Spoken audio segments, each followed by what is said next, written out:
ജനവിധി അട്ടിമറിക്കാൻ ഞങ്ങളില്ല. ഒരു അവിശുദ്ധ കൂട്ടുകെട്ടിന് ഞങ്ങളില്ല. സ്ഥാനാർത്ഥി നിർത്തുമോ? ഏതാ മേയർ സ്ഥാനാർത്ഥിയായിട്ട് നിർത്തുമോ? മേയർ സ്ഥാനാർത്ഥി UDF മേയർ സ്ഥാനാർത്ഥി ഉണ്ടാവും.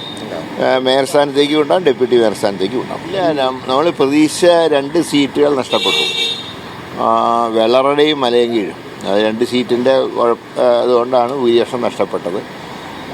ഏതായാലും കാര്യങ്ങൾ പരിശോധിക്കുന്നുണ്ട്. എന്തുകൊണ്ടാണ് പാളിച്ച പറ്റിയത് എന്ന് പരിശോധിക്കുന്നുണ്ട്. ഈ കോർപ്പറേഷൻ്റെ കാര്യത്തിൽ എങ്ങനെയാണ് ഏതെങ്കിലും തരത്തിലൊരു നീക്കുപോക്ക് അല്ലെങ്കിൽ ഒരു ഭരണത്തിന് വേണ്ടിയിട്ടുള്ള ശ്രമം നടത്തും? ഇല്ല, ജനവിധി അട്ടിമറിക്കാൻ ഞങ്ങളില്ല.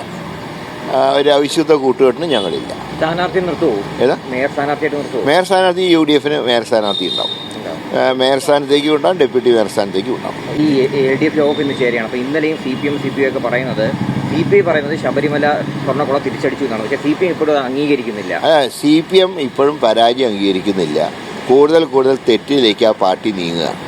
അവരെ തിരുത്താൻ ആരെക്കൊണ്ടും കഴിയാത്ത അവസ്ഥയാണ്. CPI പറഞ്ഞാണ് അതിൻ്റെ യാഥാർത്ഥ്യം. സ്വർണ്ണക്കൊള്ള മാത്രമല്ല, ഭരണത്തിൻ്റെ അഴിമതിയും ക്യാപ്റ്റനും തകരാറാണ്. ഞാൻ പറഞ്ഞില്ല, ക്യാപ്റ്റനാണ് തകരാറ്. അല്ല, എന്താ എങ്ങനെ ഈ തോൽവി അവരൊന്ന് പഠിപ്പിക്കുന്നു?